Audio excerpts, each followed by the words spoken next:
Hi there, my name is Glenn Monroe, and in this video I want to show you how to create a shortcut on a desktop. As part of an April Fool's Day joke, I want to show on how to, for a file I've got linked to in the below these notes, or in the comment section. So what we're going to do is this, I've got a shortcut, or I've got a PowerPoint presentation done up that's going to run as a PowerPoint show. And so when I take an icon like this here and double click on it, it opens Google, and I'm all set there, and all of a sudden, holy cow, what's going on? I'm getting pop-ups and tangs and all this noise, and I've been clearly infected, very bad place. So if I don't stop the shortcut, it takes me to a blue screen of death, advising me April Fool's Day, and I'm done. So I need to make an icon that looks like this. Now, I've done this for Explorer, Firefox, and Chrome. So I did Chrome earlier. I'm going to do Firefox right now. So what we're going to do is we're going to right-click on our desktop and create a new shortcut. So this shows up.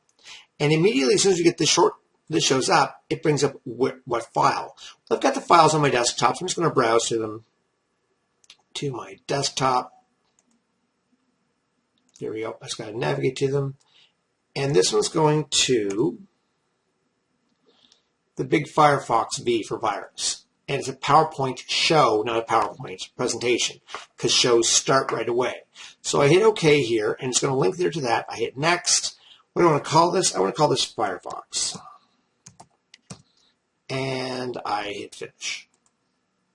So this is now called Firefox, and when I double-click on this one, it opens Firefox, and okay, great. What's going on here? Same scary bad stuff. Let's let it go through this here. It takes about 10 seconds.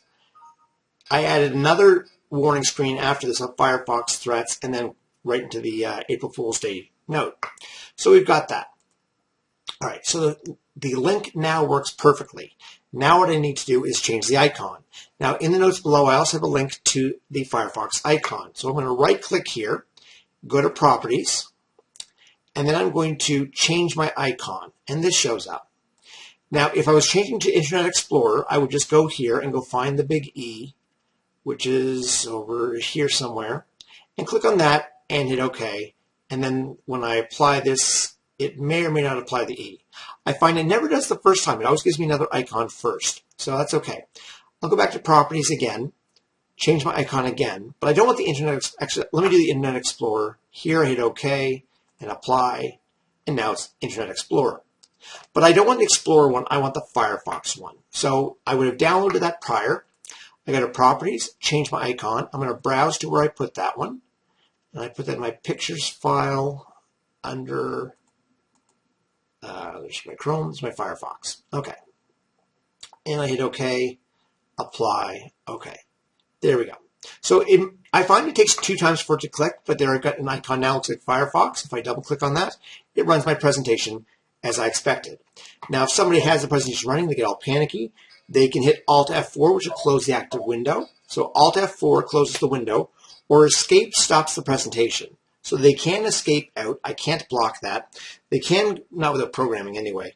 They can go to Alt F4 to close the active window. But if they just kind of sit there shocked and not knowing what to do or hitting keys, they'll likely have the effect, and you'll have a fun little April Fool's Day prank. I like my jokes to be practical, so while I did this, I also showed you how to create a desktop icon of your choice, change the symbol for it, and point at any file you want that way there. And we talked about a PowerPoint show, which is a good thing to know how to do. So that's my April Fool's Day thing for you today. Go get somebody really, really nasty with that one. And, the last thing I would do is go find the actual Firefox icon and put this where it was, and then take the other icon that's there and right-click. Let's say you could send it to Documents to get off the desktop, or send it to another folder or something like that. Or you can just drag it to a folder. So to drag it to a folder, let's go here. I've got my documents here, and I've got this thing called, I created a folder called Desktop Shortcuts. I can take any shortcut and drag it in there. So this is where I would store the existing ones, not my joke ones. I would leave my joke ones in play. And then after April Fool's Day is over, then you take that out of there. So anyway, that's the fun of it all. Hope this video helps. I'd love to hear about your April Fool's Day pranks that you pull for people. You can make notes in the comment section, and please subscribe if you want to stay informed of other stuff I do around here. Also, if you go to my Brain Diesel page and do a search for April Fool's Day, or actually do a search for pranks, in 2013, I got, I think, 5 or 6 different pranks in there to show different things you can do as well. Thanks for watching, everybody. Bye.